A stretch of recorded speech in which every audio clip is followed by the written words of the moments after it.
Good morning. Today's devotion, Godly Friendships. Scripture reading, Proverbs chapter 27, verse 6 through 10, and our key verse, Proverbs chapter 18, verse 24.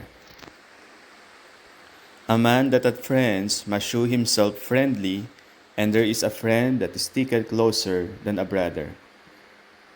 Kailangan natin ng isa't isa at higit sa lahat, kailangan natin si Jesus.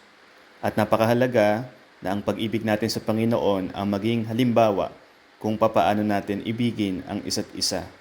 Ang Diyos, nilikha niya tayo para sa fellowship. Kaya kung wala ito, mayroon sa atin na nawawala o namamatay sa ating kalooban.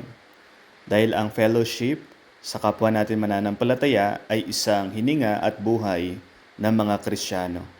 Kaya kung nais mo na magkaroon ng malalim, masayang relasyon sa Panginoon, napakahalagang matutunan mo kung papaano ka makapagtatayo ng makadiyos na pakikipagkaibigan sa iyong kapwa na siyang ang sentro neto ay ang pag-ibig nyo sa Panginoong Jesucristo. So kapag sinimulan mo na magkaroon ng pakikipagkaibigan sa iyong kapwa, ang isa sa iyong dapat maging hakbang ay ang mas lalong mapalapit sa Panginoon. Tanungin mo ang Diyos kung ano yung mga mahihirap na bagay sa iyong personalidad or personality na nagiging hadlang kung bakit ang ibang tao ay hindi mapalapit sa iyo. At habang binubuksan mo ang puso mo sa Panginoon sa panalangin, naniniwala ako na ang Diyos ay ipapahayag niya pa sa iyo ang kanyang sarili.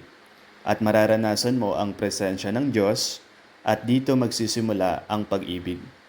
At pag naranasan mo ang walang kondisyon na pag-ibig ng Diyos, makikita mo sa iyong sarili na gusto mo itong ibahagi sa iyong kapwa. Hindi lang para sila ay magkaroon ng kaligtasan, kundi upang mas lalo mo sila makilala at ibigin at ang inyong mga buhay ay ang patuloy na sumasamba sa Panginoong Hesus.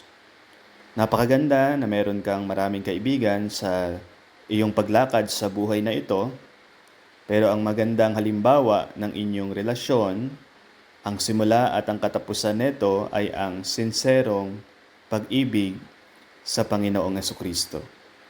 Let's pray.